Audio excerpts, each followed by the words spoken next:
Olá, boa tarde a todos. Como é que está? Pra ver quando entra.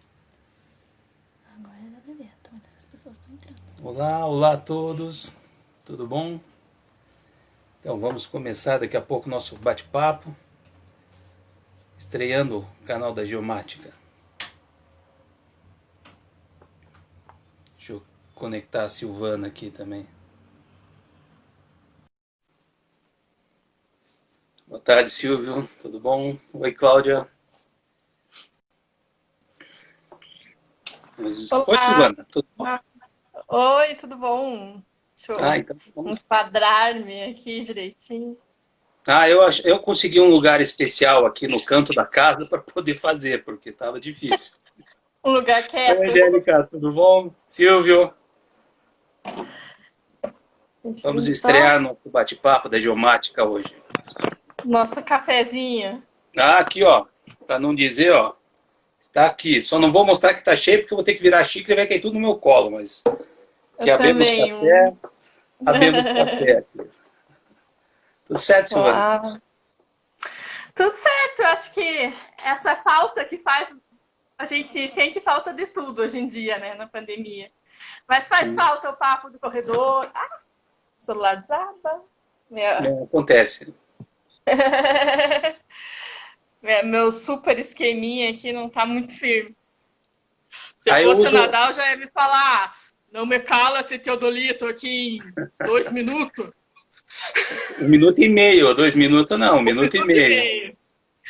Eu tenho a É, vantagem de toda a infraestrutura da minha filha, ó. Tenho filha jovem e tem essas vantagens. Tem onde pendurar celular, tem luz diferente.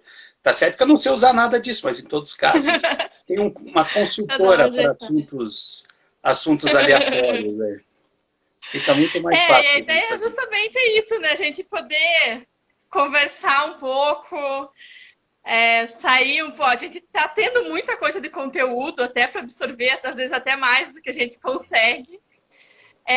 Mas realmente poder fazer uma conversa que a gente teria, né, normalmente no corredor tomando um café, voltar a essa parte que também faz parte da nossa experiência na universidade, né? Sim, é uma das Convivência. partes mais produtivas dentro da experiência, né? Essa troca, esse contato com as pessoas. E a gente isolado, a gente vê muita coisa, lê muita coisa, estuda muita coisa, mas ainda falta um pouco disso, dessa conversa, desse corpo a corpo, digamos assim, né? E não tentar ser uma apresentação técnica. Então, sem É, PowerPoint, é a gente falar e, como diz, é, escutar um ao outro e os comentários do pessoal que está assistindo é. agora. Né? Trazer algumas coisas, né? Eu trouxe uma relíquia aqui do fundo do baú, Opa! né? Que já que a gente começa a nossa história falando de passado, né? Já que a gente está começando uma série que espero que seja longa, que a gente consiga conversar com muitas outras pessoas ainda. E a nossa ideia era meio que contextualizar isso tudo. E eu fui lembrar de uma coisa, que se eu sou cartógrafa hoje, é esse moço aí, o Já Luiz, que sei, é o responsável já por sei, tudo, já sei. através do Eu tenho cartografia. isso. 1993. Né? Desenhado Então, da o Biblioteca gibizinho, de Ciências e Tecnologia. Uma tarde ele desenhando na tem, biblioteca. ele tem até as taxinhas, porque eu coloquei, recebi no cursinho, e coloquei eu tinha uma cortiça, né, atrás da minha cama, onde eu colocava as coisas do cursinho, eu preguei lá. E eu falei, eu ia fazer medicina. Daí, graças a esse material de divulgação aqui, feito pelo nosso colega Luiz, Você sabe que na eu época, sou cartógrafa hoje. Eu você ainda sabe que na tenho, época, guardo. Silvana, o pessoal dizia que era um alter ego de mim mesmo, o desenho ali. Eu tinha Tão cabelo naquele tempo, bonitinho. né? Faz um certo tempo. Ainda tinha uma cobertura aqui. Ele é o bonequinho aqui, ó, bem cabeludinho. Eu acho legal, assim, acho que às vezes a gente pensa, né? Vai fazer um trabalho de divulgação, vai acontecer o quê? E às vezes vai acontecer de mudar a vida de Às uma vezes. pessoa. Mas é bem isso. Às vezes a gente acha que não vai atingir ninguém, que o esforço vai ser inútil, bem no fim, você consegue atingir as pessoas, né? E hoje em dia, com essas facilidades que nós temos de tecnologia, hoje, cada vez mais, a gente vai ter mais facilidade de acesso ainda para divulgar esse tipo de informação, né? Silvana, vamos fazer uma... Opa, diga. Não, eu ia falar mais do que nunca hoje, né? A gente precisa de que nossa informação da nossa área se abra, né? E que as pessoas conheçam o que a gente faz. Eu acho que isso é essencial. Eu vou depois fazer umas provocações justamente nesse sentido. Vamos fazer uma abertura pseudo-oficial, já que é um café, mas eu acho que a gente tem que começar apresentando que nós internamente nós estamos chamando de Geocafé, né? Esse Geocafé é organizado pelo Departamento de Geomática, e aqui nós temos que dar os créditos a quem merece. A iniciativa foi da Juliana, nossa secretária, que teve essa ideia excelente, acendeu o fogo de palha e nós, vamos fazer. Se é para fazer, vamos fazer. Então, alguém tem que ser o primeiro, vamos nós sermos os primeiros. Então, a gente gostaria de agradecer a Ju, principalmente, ao Ideu e ao Alex, que são os chefes do departamento, que também estão batalhando nessa época de pandemia. Rapidamente, eu vou me apresentar, acho que quase todo mundo conhece, mas como isso é online, tem gente que não conhece. Então, eu sou o professor Luiz Veiga, do Departamento de Geomática, sou professor titular lá do departamento e dou minhas aulas na área de geodésia e levantamento. Silvana, passo para você a apresentação. Então, olá, agradecer demais a Juliane mesmo, acho que ela foi o tipo fogo de palha que pegou, acho que é esse tipo de brilho nos olhos, né, de ideia, de coisa que faz a gente tocar as coisas para frente. Meu nome é Silvana Cambuim, eu sou professora lá no Departamento de Geomática e hoje sou coordenadora também do Programa de Pós-Graduação em Ciências Geodésicas. E eu trabalho na área de cartografia e SIG. Essa é a minha área de concepção, minha área de pesquisa. E acho que o que junta muito, eu estava pensando assim, o que me junta muito com o Luiz, acho que a gente entra os dois na definição de cartonerd, né? Acho que esse brilho no olho de adorar o que a gente faz. E aquela nerdite, né? Aquele trocar uma ideia de livro, trocar uma ideia de... Acho que a gente vive nessa vibe de adorar um mapa antigo, de adorar fuçar uma coisa histórica, da onde que as coisas vieram. Eu tendo aula com a Silvana agora, da pandemia, estou me atualizando, é minha professora agora. Mais um adepto para o Python, né? Para a nossa querida, mais um para a irmã.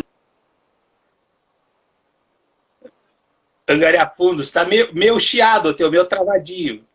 Sim. Tá meio travadinho, você está me escutando? Passou, agora tá bom. Agora te escuto. Espero que você esteja me escutando também. Não, agora deu certo. Acho que era alguma coisa que estava acontecendo. E o que é importante, nós decidimos começar com geomática. O que é geomática? Porque é o nome do nosso departamento. E não é uma unanimidade, já é um ponto que a gente já pode dizer de partida. Polêmica. Não é uma unanimidade esse nome. Ele está no nosso departamento desde 1998, mas muita gente pergunta para a gente, o que é geomática? Para que serve? Mas e qual a diferença da engenharia cartográfica, geomática? Então a gente decidiu abordar primeiro esse tema, para a gente conversar, fazer algumas raciocínios, umas reflexões sobre isso, mas também não vamos chegar muito a conclusão nenhuma, é só para a gente tentar elucidar e discutir um pouco sobre sistemas, coisas que às vezes a gente não faz, e isso faz falta, né? Então, foi o nascimento. Esses dias mesmo, tem um pessoal no Twitter que eles fazem um GIS Chats, lá X dias da semana, nem sei se é quinta, que eles usam uma hashtag e vão discutindo, né? E esses dias estavam eles lá discutindo a morte do termo SIG. E, não, porque não devia, porque não se usa, o que se usa, então... E aí um falou lá, não, o mais certo de tudo, o mais abrangente de tudo é geomática. E aí eu fiquei pensando, né? Às vezes a gente ainda reclama, quem sabe a gente estava sendo super pioneiro nos anos 90 ao já assumir esse nome para o nosso departamento todo. Eu, assim, não sei o que você acha. Você acha que é um bom nome? para exemplificar tudo isso que a gente faz, acho que primeiro tem que pensar tudo que a gente faz, da onde que a gente veio. Então, vou tentar fazer uma conexão com a origem do termo e história também, para a gente poder entender o porquê o termo geomática. Então, geomática nada mais é do que um neologismo. Ou seja, uma palavra nova criada para alguma coisa que teoricamente não existia. Né? Então, a gente tem origem disso, a primeira vez termo de geomática, lá na França, na final da década de 60, começo da década de 70, 71, a França cria lá um ministério, sei lá o que era, um instituto relacionado a isso, e a popularização desse termo veio na década de 80. E o que quiseram representar esse termo da geomática? Na verdade, era a influência que estava tendo na época da computação nos trabalhos relacionados a parte de topografia, fotogrametria, cartografia. Eles resolveram usar um termo novo. O próprio criador do termo era um geômetra, fotogrametrista na França. E daí criaram o termo geomática. E não é um termo consensual no mundo inteiro, né? Não é todo lugar que usa geomática. Alguns usam special analysis, nossa, é um monte de termos. E sempre vai ter uma modinha, né? Como é a ciência dos dados hoje. A ciência dos dados é a crista da onda. E daí vem a ciência dos dados espaciais, né? Ou a ciência da informação geográfica. Então, eu tendo a não me apavorar muito com essa questão de terminologia, sabe? Também não. Porque tem muito marketing, né? E eu acho assim, cartografia é uma palavra muito antiga, né? É um termo bastante antigo, que acaba abrangendo tudo que a gente faz, né? Apesar da gente tentar chamar, a gente subagrupar dentro ali cartografia como, mas a engenharia cartográfica como a nossa, né? Junto com a agrimensura, etc. Acho que já é um termo, eu acho assim, abrangente o suficiente. E eu não sou muito de brigar por nome, não. Né? Como é engraçado o tal do geoprocessamento, né? Que aconteceu só no Brasil, praticamente. Sabe o que eu chego à conclusão? É que são tudo gêmeos, esses termos, bivitelinos. Entendeu? Nasceram da mesma mãe, só que de vez todo mundo nascer do mesmo óvulo, foram óvulos diferentes. Mas tudo se refere basicamente a mesma coisa. Só que isso às vezes cria uma dificuldade para a gente que está ali na universidade, tentando captar pessoas, de demonstrar o que é, como funciona, né? Então, se você pegar as definições que eu tenho visto, várias são bem claras, as que eu considero mais sérias, né? Porque, por exemplo, o MEC tem no segundo grau, tem o curso técnico em geomática, e tem uma definição lá que eu não sou muito, não gostei muito. Não, mas como diz, opinião, cada um tem a sua. Mas as mais sérias, eles tratam como uma disciplina que vai buscar o quê? Coletar, tratar, modelar, representar e utilizar as informações geoespaciais. Então, é basicamente o que a gente faz.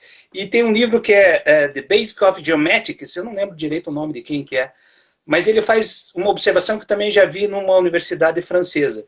Ele define a geomática, mas fala que ela é erguida, ela é solidificada com base na geodésia, ou seria ciências geodésicas. Né?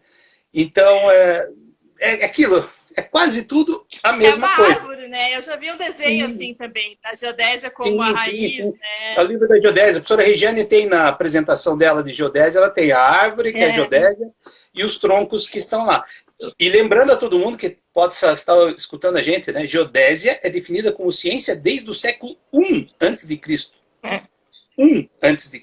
Ciência. Né? Então, a gente tem termos, mas o pessoal vai colaborando e anexando outros nomes, fazendo neologismo. O que eu vejo hoje, Silvana, não sei se concorda comigo, mas a gente não precisa mudar termos. Não mudar, então vamos chamar os cursos ao invés de engenharia cartográfica, geomática. Não precisa disso. Mas a gente precisa usar o que trata a engenharia cartográfica e a geomática, que é a mesma coisa, para divulgar para os alunos e para fazer com que eles se interessem pela área. Né? E cada vez mais se estimulem a trabalhar dentro do que nós efetivamente estamos fazendo, o que nós fazemos.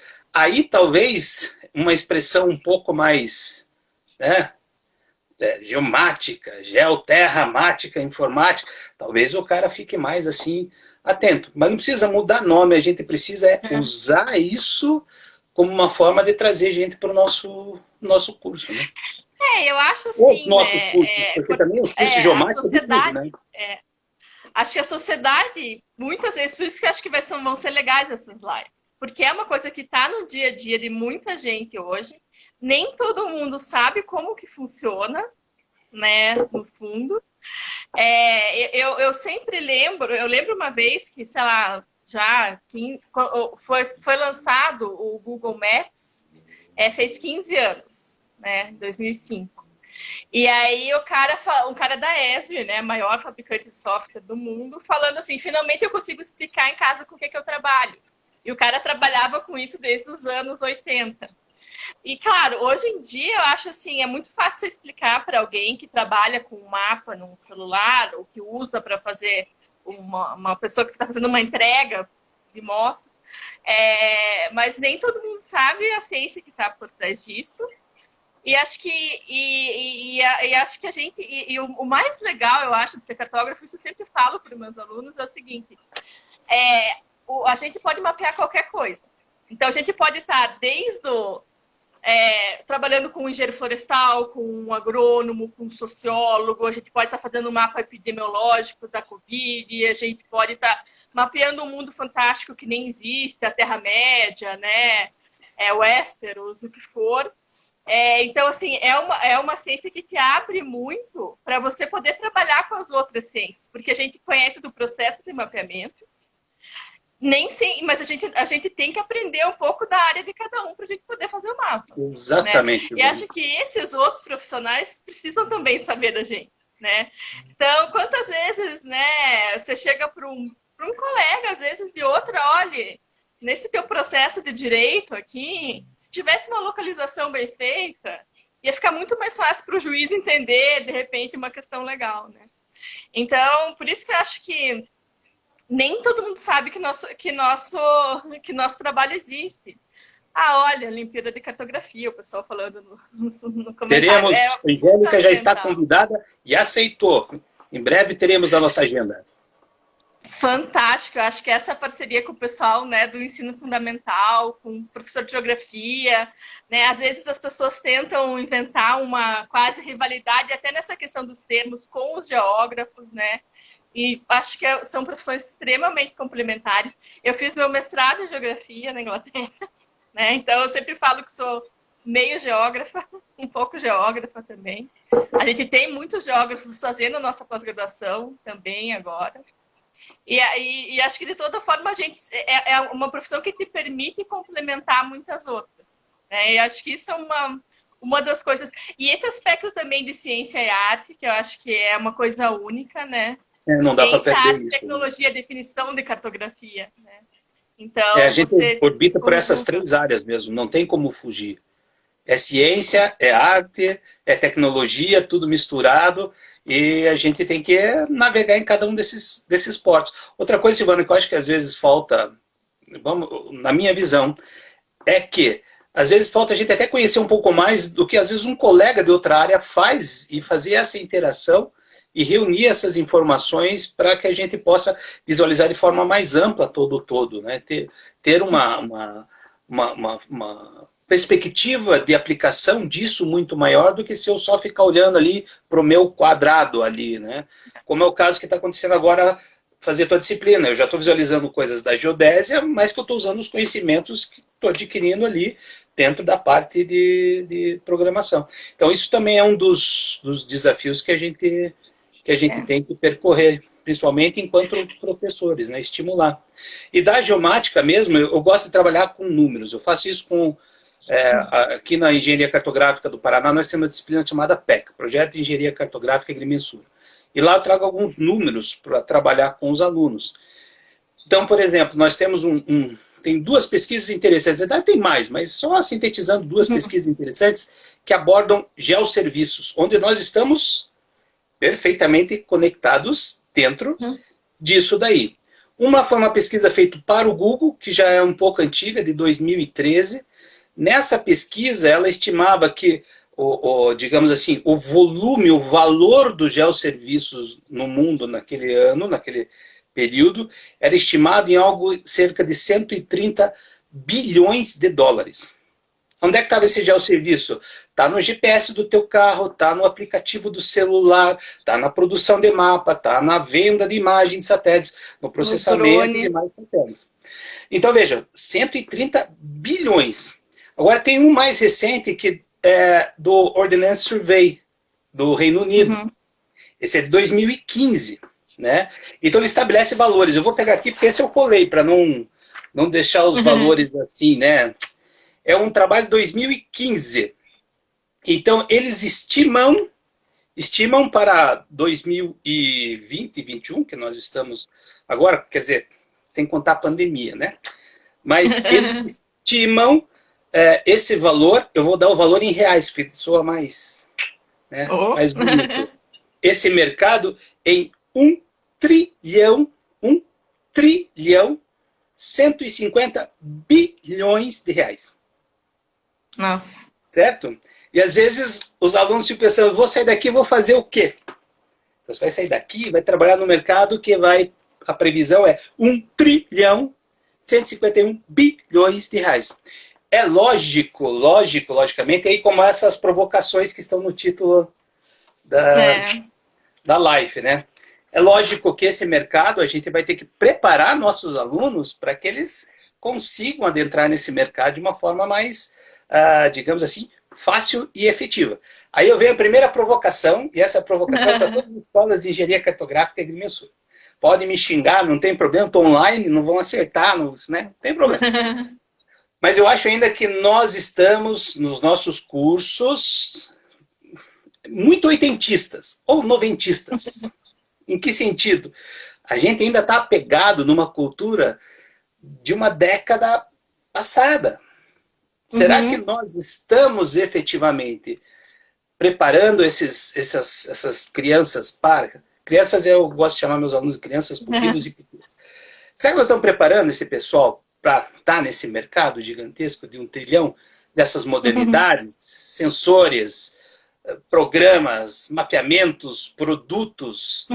Isso é uma das coisas que eu tenho discutido muito. A gente discute muito isso, por incrível que pareça, na hora do café, mas na hora do almoço, quando a gente almoçava ainda junto. Lembra aquela época que acontecia isso, o almoço? Assim, que a gente se encostava. Tinha isso, era bacana. Então, essa é uma das provocações que eu falei que eu ia fazer. Pô, será que a gente está realmente fazendo isso? E outra, será que nossos pupilos e pupilas estão preparados para isso? Porque isso vai exigir também uma dedicação assim, um pouco maior. E a gente não precisa grandes alterações nas estruturas dos cursos. Nós precisamos, na minha opinião, alguns ajustes para que a gente possa fazer isso. Então, é uma coisa que nós temos que pensar. Temos que pensar nisso. Eu acho que o que a gente precisa até no nosso país, assim, é assumir um protagonismo tecnológico nas coisas. Sabe? Não adianta a gente apertar o botão dos outros, sabe? Ou aplicar tudo que é feito lá, aqui. Eu acho que, assim, falta muito a gente adaptar e desenvolver coisas para a gente aqui, para as nossas realidades, para os nossos problemas. Por quê? Senão você vai estar comprando tecnologia de fora, pagando royalty, dinheiro de software proprietário, etc., que vai direto para fora do Brasil, em dólar. E o teu lucro acaba sendo uma coisa muito pequena, que ainda por cima tem uma chance grande de ser automatizada no futuro. Então, o que eu acho que vai ser o pulo do gato para frente é a gente conseguir desenvolver mais tecnologia aqui, ou adaptar as coisas para problemas da nossa realidade brasileira. Porque quando a gente vê pesquisa, né, esses tempos, ano passado, estava num congresso aqui brasileiro, que veio um senhor francês muito bacana, do IGN, falar como eles tinham a França inteira mapeada em 3D com 1 metro de resolução. E a minha vontade é dizer, então, amigo, que bom, o que você quer que eu te diga? Parabéns, que bom que você é francês, que alegria. Então, assim, gente, a gente tem que pensar o que a gente consegue fazer aqui com os recursos que a gente tem, né? E eu acho que então falta muito. Eu acho assim que aí vem as oportunidades, né? A gente tem um país enorme com 1 milhão de coisas que podem ser resolvidas ou melhoradas usando mapas, e a gente está pensando em comprar uma caixinha de uma coisa lá de fora, porque a gente não assume esse protagonismo de desenvolver. Agora, então isso a gente precisa de um empreendedorismo no nosso aluno, sabe? A gente vê isso em alguns, mas acho que é um espírito empreendedor, e no sentido assim, recomendar que a pessoa compre uma caixinha, um robozinho que faça aquilo. Você está passando o filé do teu trabalho para uma solução pronta e você está se fazendo praticamente obsoleto, sabe? Por isso que acho que a gente sempre tem que conseguir olhar lá na frente. Não adianta, por exemplo, a gente mudar o curso para espelhar o mercado de agora. A gente tem que conseguir olhar lá na frente para a gente conseguir... E isso eu acho muito desafiador, né? Acho muito desafiador conseguir estruturar um programa, né, que seja flexível o suficiente para ir absorvendo e ir se mudando. E não pegar tudo que existia no analógico. Às vezes eu fico pensando nisso. Como que às vezes a gente reproduz coisas porque a nossa cabeça não aprendeu a pensar direto, né, pular. A gente ainda faz as etapas das coisas da forma que a gente aprendeu, né? Então, não pensa fora da caixinha, Silvana. Tem que pensar fora da caixinha. Acreditar nas ideias. Isso é o que falta também um pouco. É vislumbrar alguma coisa e acreditar que aquilo pode efetivamente dar certo, né? Isso é uma coisa importante, que cai dentro do empreendedorismo. E manter, eu acho que também essa visão tradicional, e eu já tive em vários lugares onde a galera tem o cartógrafo como aquela pessoa, assim, o guardião da precisão das coisas. Né? O chato, ou a pessoa que vai fazer com que aquilo tenha... mas eu acho assim, no mundo do excesso de dados, saber a qualidade de cada dado para cada coisa é uma super vantagem nossa. Sim. Saber da qualidade daquilo que a gente está fazendo e para que aquilo serve. Então, acho e ter a informação na mão. Ter a informação na mão. Nós temos a informação. Isso que é, sabendo gerar ela. Então, esse rigor da nossa formação também é uma coisa muito legal, que veio de quem veio antes da gente. Então, eu acho que uma das provocações também é a gente manter o retrovisor para trás, porque isso faz parte do patrimônio do que a gente é e de quem, né, dos 50 anos da nossa pós-graduação que está fazendo ano que vem, né? Então, assim, a gente conseguir manter esse legado no que é importante e abrir nossa cabeça para o que vem para frente. E isso exato, que eu acho que não que precisa muita alteração. Não precisa muita alteração. Nós precisamos de ajustes pequenos, mas talvez esses ajustes necessitam de coragem da gente para fazer isso, né? Isso é que às vezes falta um pouquinho pro povo, um pouco de coragem para executar isso. Quebrar paradigmas, né? Quebrar paradigmas. Exatamente. Porque inclusive, se não tiver coragem, não sai. Arbitrárias. Divisões arbitrárias. E assim, a gente quase tem uma profissão única no mundo, né? A gente tem uma formação aqui que acho assim, é bastante abrangente. É difícil você encontrar, tanto na graduação quanto na pós, o que a gente oferece é uma coisa que é dividida em N cursos, em N programas, geralmente lá fora. Tem, obviamente, tem coisas que são similares, mas assim, eu acho assim, a gente tem um leque bem grande de aplicação. Sim. E eu acho que a gente não deve perder isso.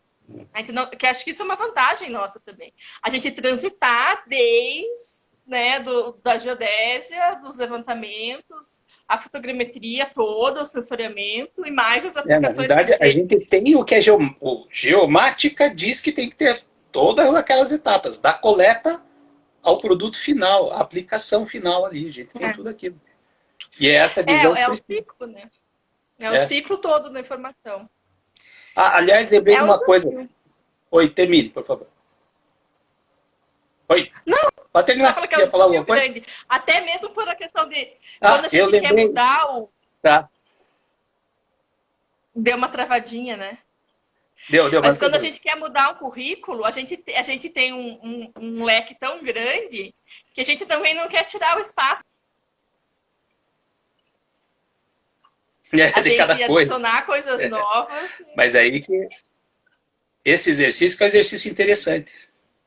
De como fazer encaixar tudo sem ter um currículo de umas 8.000 horas também, né? Porque daí é impraticável de se executar isso daí, não é mesmo?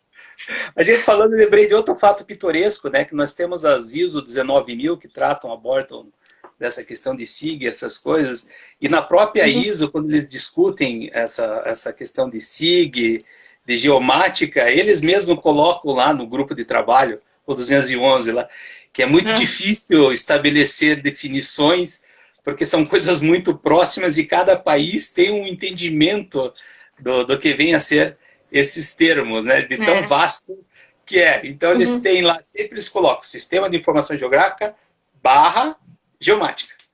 É interessante isso.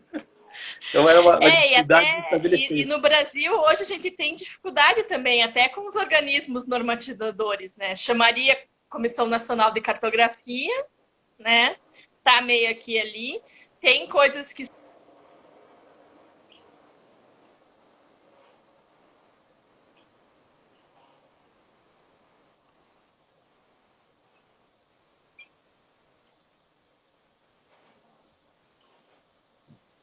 aqui no Brasil mesmo a gente não. Eu escrevi um artigo ano passado só tentando separar o que é mapeamento cadastral do que é mapeamento topográfico em escala grande. Sim. Porque em tudo quanto é canto usávamos dois termos. E assim, mapeamento cadastral é uma coisa, mapeamento urbano, escala grande, é outra. Você pode precisar de um para fazer o outro. Mas, às vezes, os nomes são usados assim, meio misturados. Ao mesmo, ao gosto do freguês, aí complica para definir. Mas para fazer ciência, né? Às vezes. Essa questão de nome, eu acho que a gente não, como você disse no começo, a gente não vai conseguir resolver isso. O que nós temos é que conscientizar o quanto de coisa que a gente pode fazer hoje em dia. É isso que eu acho que é o mais importante. Divulgar, conscientizar, mostrar, e principalmente coisas diferentes do que o pessoal está acostumado a pensar do que a gente faz, né? Sim, sim, a gente tem... Gente aqui na universidade, você mesmo, a gente já fez trabalho em tantas áreas diferentes, da arqueologia, a perícia criminal, a um monte de coisa, e simplesmente usando as ferramentas que a gente tem, mostrando para que aquilo serve efetivamente, né?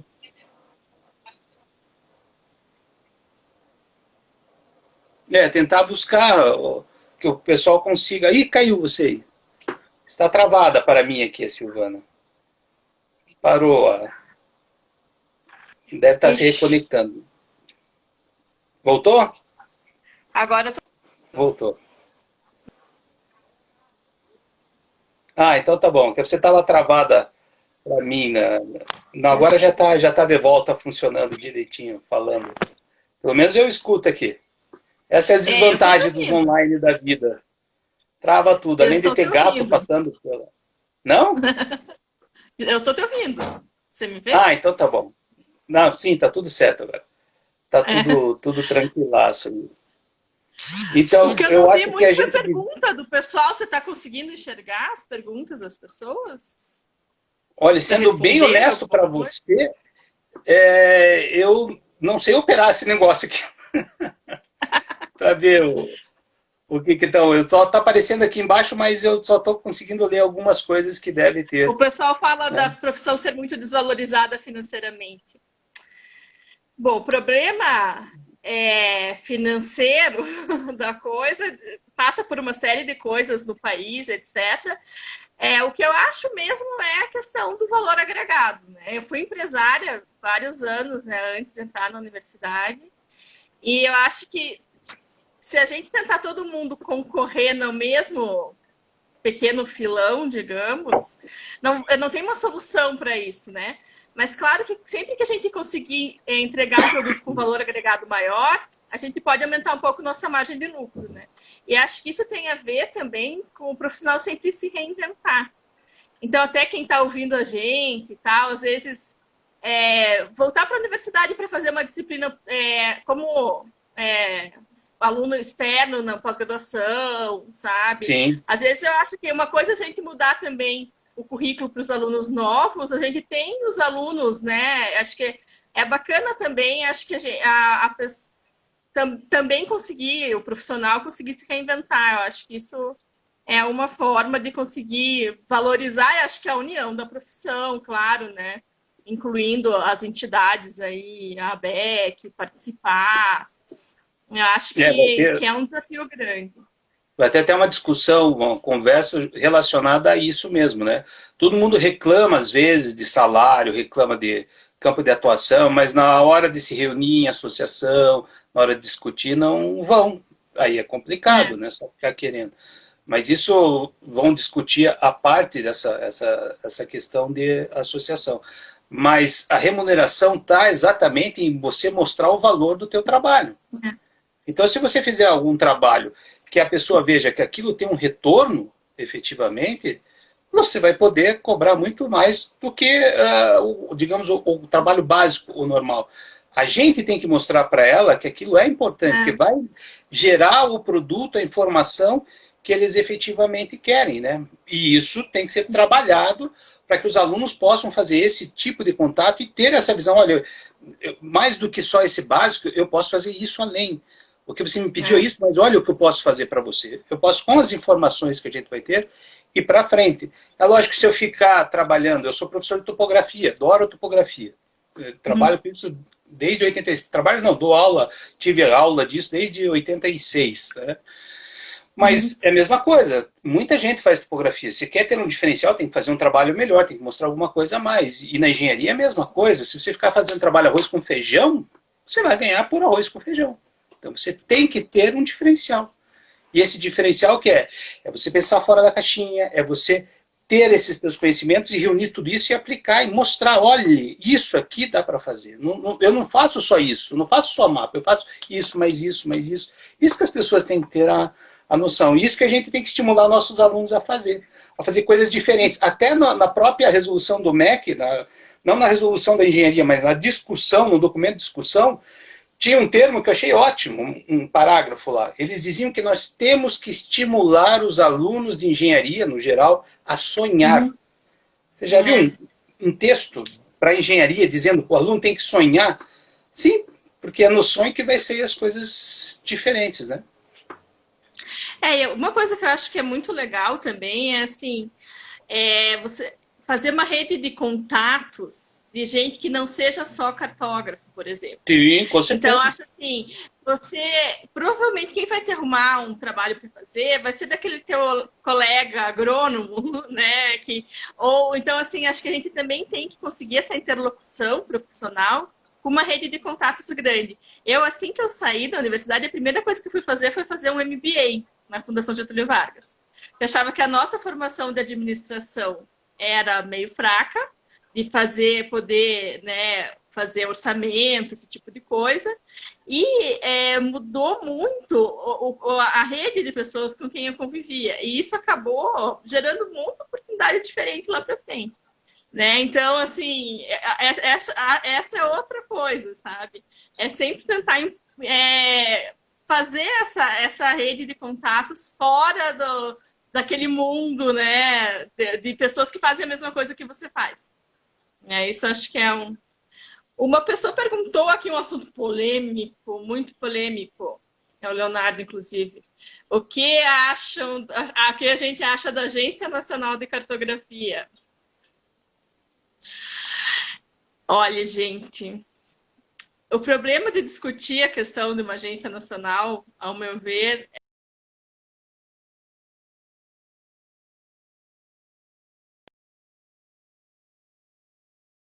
um outro momento, teria que ser uma coisa.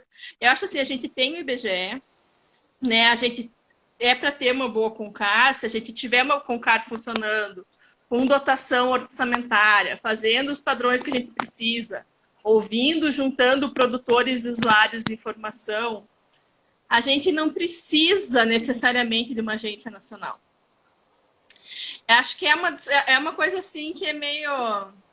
Acho que não há, não sei o que o Luiz pensa especificamente da questão de abrir específica, como se fosse uma agência regulamentadora, como tem a Agência Nacional de Águas, ou etc., ter uma Agência Nacional de Cartografia. Acho que está tão fora do horizonte que a gente possa pensar nisso hoje que eu acho, não sei se vale a pena também a gente queimar muito nossa pestana com isso. Eu não sei, na minha opinião, já tenho o IBGE que tem competência plena para fazer isso. Para que criar mais coisa? Né? É gasto desnecessário, sendo que tem um grupo de pessoas treinadas que conhecem o assunto, porque eles conhecem o assunto. São os grandes conhecedores do assunto. Para que era criar mais coisas? Deus o livre, é só para gastar dinheiro nessas coisas. Né? Fortalecer o IBGE, eu acho que fortalecer a Concar, que seria ali a forma de você agregar todos esses pontos de vista de quem mexe, de quem usa, precisa. Tem uma pergunta do Júlio, se ele faz o cadastro de uma rede de água pluvial e esgoto, é um mapa cadastral ou um mapa topográfico em escala grande? É um mapa cadastral. O mapa topográfico em escala grande seriam as quadras, as ruas, esses elementos genéricos, digamos assim, né? É um mapa de uso geral. Em cima disso, você pode fazer o cadastro de rede de água, você pode fazer o cadastro de lotes, de propriedades, né, urbanas, você pode fazer o cadastro de diversas redes. Então, o mapa topográfico seria essa base de referência de uso geral. A gente está mais acostumado com isso nas escalas pequenas no Brasil, porque é mais unificado no IBGE e na DSG fazer aquelas cartas topográficas que a gente conhece, né, um para 50 mil, um para 25 mil. Mas esse mapeamento de uso múltiplo para cidades, um problema grande no Brasil, até é uma coisa que ele é meio despadronizado, porque ele é feito pelos municípios, ou às vezes pelo governo estadual, cada um de uma forma, e ele não é tão reaproveitado. Então, por exemplo, a Companhia de Água, se eu tivesse um bom mapa base de uma cidade, eu poderia só acrescentar a questão da água e do esgoto ali. Não preciso cada um que fosse lá levantar a base cartográfica inteira de volta. Só que para isso precisava de uma estrutura mais padronizada. E acho que esse, para mim, acho que é um dos grandes problemas no Brasil hoje. É a questão da cartografia urbana nos municípios. Porque tem município que tem de um jeito, tem do outro. E acho que é muito assim, se cada um dos 5.500 municípios for pensar essa cartografia do zero de novo, isso tem muito a ver com as pesquisas que a gente tem feito. É um desperdício de recurso, né? Porque os municípios têm problemas em comum. Então, a gente poderia bolar soluções que pudessem ser usadas por diversos municípios e esses dados serem mais compartilhados. Assim.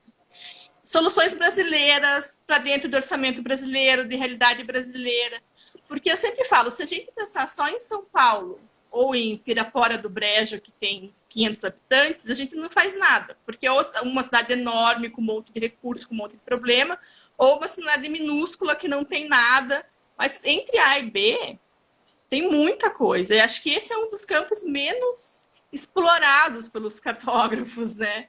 Que é a questão do mapeamento urbano mesmo. Não sei bem, Luiz, sobre Mas isso. cai dentro, eu já conversei com os alunos que a gente devia ter algumas startups que trabalhassem nesse sentido de apoio na cartografia, de apoio no fornecimento de serviços relacionados nessa área, para esclarecer as pessoas. Que às vezes o município nem sabe o que tem, acha que só tem que pegar um produto X, Y, porque ouviu falar que este é, talvez, quem sabe, ou melhor para aquela situação. Então, como se diz, mais um campo para os nossos alunos chegarem e prestarem seus serviços, nesse sentido de consultores para esse pessoal desse tipo de tecnologia. E não só dizer, use este ou use aquele, mas olha o que pode fazer com este e olha o que pode fazer com aquele. Né? Que isso é mais interessante. E desenvolver soluções mesmo, né? Sim. Aqui tem mais uma pergunta da Roberta. Tudo bom, Roberta? Ela falando que, e eu acho realmente, ela falou, diferencial é atenção e qualidade na apresentação dos produtos. Gente, isso Sempre. é assim Sempre. fundamental, negligenciado, deixado em último plano. Um mapa mal feito ou um mapa que assim, falando na definição mais tradicional de mapa como uma representação visual de dados, ainda mais pensando hoje nesses ambientes interativos, a gente tem que saber muito de comunicação visual. Senão a gente perde, pode ser o dado mais preciso do mundo, foi feito com o maior cuidado, né? Eu lembro de ter feito curso de Python para o pessoal do IBGE no passado e estava trabalhando com o pessoal da Geodésia, que é super fera, né? A galera fica lá, reajusta a rede, etc. E eles falam, a gente não aguenta mais trabalhar com uma tela preta todo dia, porque não tem uma visualização bacana dos dados, sabe? Não tem uma coisa que seja atrativa mesmo. Acho que isso é uma coisa que pega mesmo.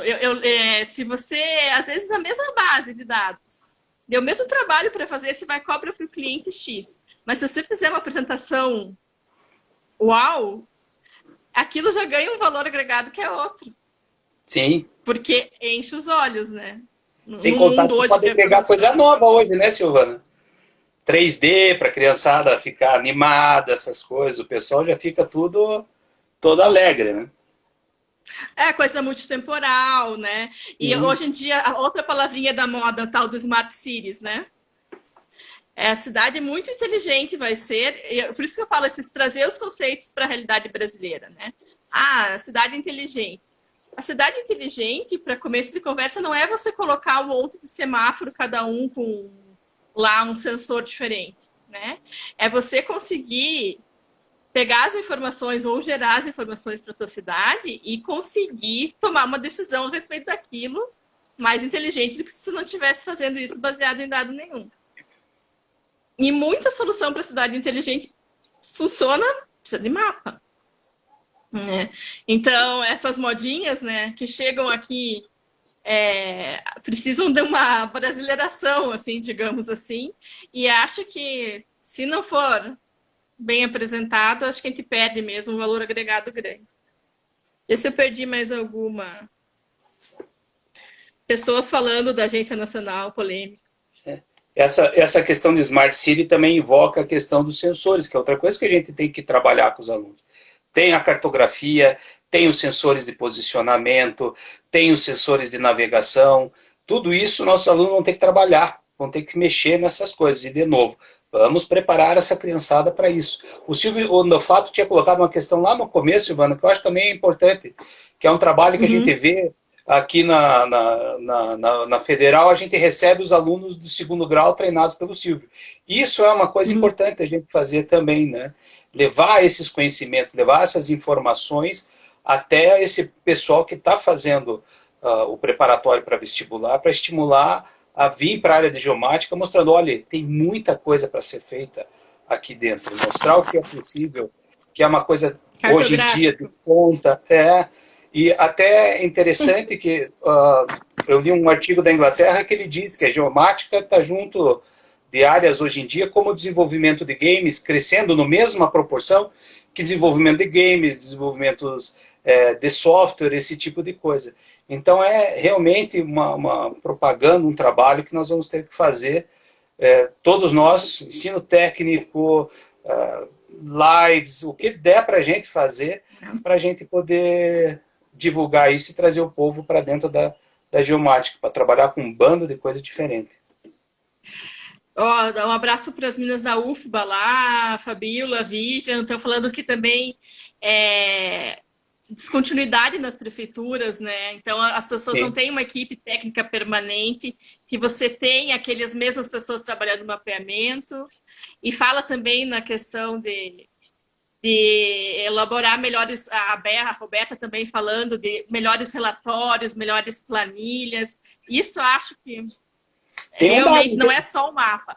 Hoje em dia tem muito isso, né? O mapa. Tá, tem um dado interessante. A USP fez uma pesquisa com mais de 17 mil empresas, já faz um certo tempo, e perguntaram o que eles esperavam dos engenheiros formados pela USP. Aí os caras deram um monte de respostas, né? Mas uma das primeiras respostas era saber ler e escrever em português. Saber ler e escrever, fazer um relatório bem feito. Porque, queira ou não, muitos estudantes da engenharia, o que nós vamos ter que fazer é justamente deixar um memorial escrito disso para que a pessoa possa ler e ler depois e deixar armazenado aquele conhecimento. Então, são coisas que a gente também tem que trabalhar com os nossos alunos, né? Coisas, saber ler, escrever, saber se portar, saber se apresentar, saber falar, coisas importantes. Desafios. Em português e inglês de preferência, hoje em dia, que Sim, o inglês mercado global é grande. inglês hoje, infelizmente, ou felizmente também, porque é bom, né? Tem que ter pelo menos o básico. Já o básico já está quase não dando mais, mas tem que ter. Mas eu acho, honestamente, quando vem com aquelas perguntas assim meio estranhas, eu não vou falar palavrão porque eu estou tentando me segurar, né? Mas vem com as perguntas tipo assim, agora acabou porque tem Google Maps. Nossa. Agora acabou porque tem imagem de satélite. Né? Assim a gente só faz aquele, aprendi com a minha esposa, casa de paisagem. Mas o importante é que eu vejo, honestamente, Silvana, que tem um mercado muito grande para os nossos alunos. Tem agora e vai ter no futuro. O mercado do tradicional, como você falou, que eu chamei uma vez uma apresentação do arroz com feijão, vai ter sempre o arroz com feijão. Sempre vai ter o arroz com feijão. Sempre vai ter topografia. Sim. Sempre, sempre, sempre. Mas também vai abrir para coisas mais especializadas. Coisas, digamos assim, mais... onde existe um grau de conhecimento um pouco mais complexo, abrangendo várias áreas ao mesmo tempo. Isso é uma demanda crescente do mercado. Cada dia cresce. Estimativa que eles falam nos trabalhos é de 10% a 12% ao ano. Né? Relatórios falam em alguns trilhões de dólares no futuro. Mas não vamos exagerar também, que deve ter sido feito por algum agrimensor, cartógrafo, geômetra, geomático, geoprocessamentista, sei lá como é que chama isso. São muitas denominações. Mas eu vejo um futuro bonito para os nossos alunos, um futuro bastante interessante. Mas vejo também que nós, professores da área, vamos ter que dar um up em algumas coisas. Né? Não sei, minha visão. E outra coisa que eu acho, até o pessoal comentou aqui de volta da Concar, né? Aí eu acho que, assim, a gente floresce, né, enquanto país, a gente floresce enquanto... né, nação, dentro de um ambiente onde se valorize ciência, onde se valorize educação, né, eu acho que isso. E eu trabalho muito com essa questão dos dados abertos, do software livre, dos padrões abertos. Então, assim, a Concar, ela está num limbo. Até vou fazer um marketingzinho, Simpósio Brasileiro de Infraestrutura de Dados Espaciais, está com chamada aberta, vai ser totalmente online, estou organizando junto com a USP e com o IBGE. E, assim, estamos ali tentando manter as coisas da Concar vivas, apesar do limbo jurídico que as coisas estão. Então, assim, enquanto a gente tem dado disponível, né, a transparência nos dados, que a gente tenha colaboração. Então, alguma live dessas vai ser sobre o OpenStreetMap, né?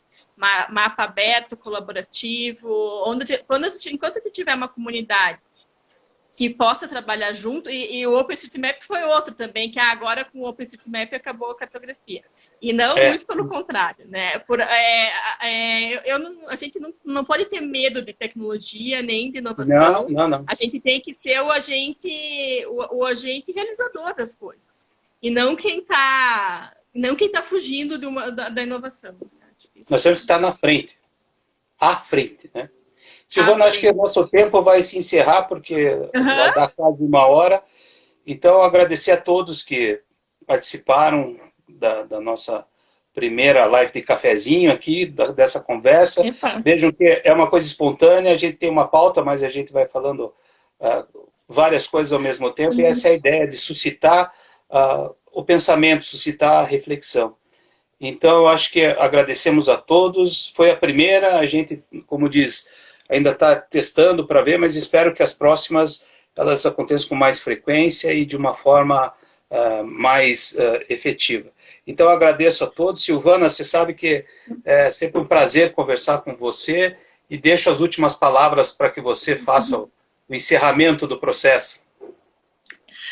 Bom, primeiro foi muito legal, adorei ver ex-alunos, colegas, Maria Cecília, Júlio, Angélica, Samir, todo mundo que está online aí. Já vem das perguntas, ideias, eu acho que com certeza vamos fazer uma live sobre INDE e sobre Concar. Já sei até quem convocar lá no IBGE para conversar comigo a respeito disso. Então, acho que é legal essa integração, a interatividade, né? As pessoas escreverem o que elas querem saber e tal, a gente vai atrás das pessoas para conversar. Quem está longe da universidade já, nossos ex-alunos, cheguem para tomar um café virtual. A gente está tendo várias aulas agora virtuais, remotas. Não esqueçam que seus professores estão ali, a gente sempre gosta de ver.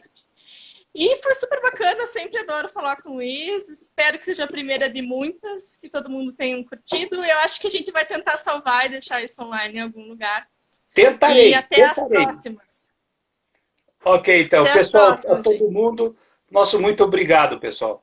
Valeu mesmo. E me convide para as apresentações de vocês, que a gente também vai participar. Assim a gente mantém todo mundo ativo e esquece um pouco dos problemas do país. E não esqueçam, numa longa noite que não encontre o dia. Um abraço a todos. Abraço, gente. Tchau, tchau. Tchau.